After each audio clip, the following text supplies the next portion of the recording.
They called it a buyout. I called it what it was. Hush money. Greg's lawyer said, let's avoid ugliness. I stared out the window and asked, did Greg tell you he stole from Grandpa's estate? Silence.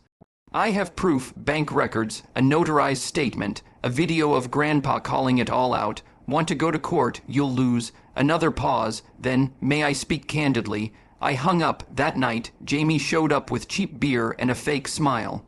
Can we talk? He asked. You thought showing up at the funeral would be enough. I said, we didn't mean to mess you over. He mumbled, then tell your mom and uncle to drop the suit, or I'm going public. He blinked. Public? I nodded. Emails, texts, receipts. You want dirty? I'll show the world who you are.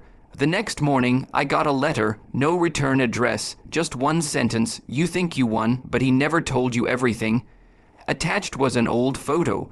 Me, 7 years old, sitting in Grandpa's workshop, beside a boy I didn't recognize, same eyes, same jaw. I flipped it over, Oliver and Simon, summer 99. Simon, I tore through every family album.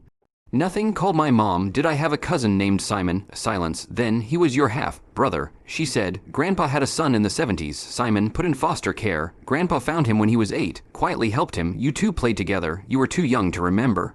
I asked what happened to him. Her voice cracked. He died in 2002. Car accident. He was 14. I couldn't breathe. Later, I reopened Grandpa's safe. At the very bottom was an envelope. My name on the front.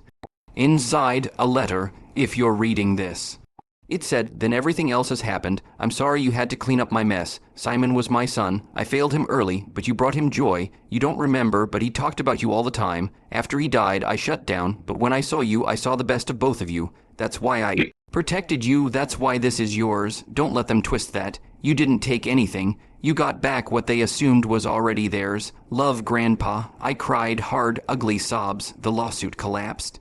Proof was too strong. They settled with bitter smiles. Vanessa said, we just want what's fair. I replied, so did Grandpa. I moved into the house, cleaned Grandpa's workshop, fixed the old record player, found Simon's crayon drawings, one labeled Ollie plus C's Space Adventure.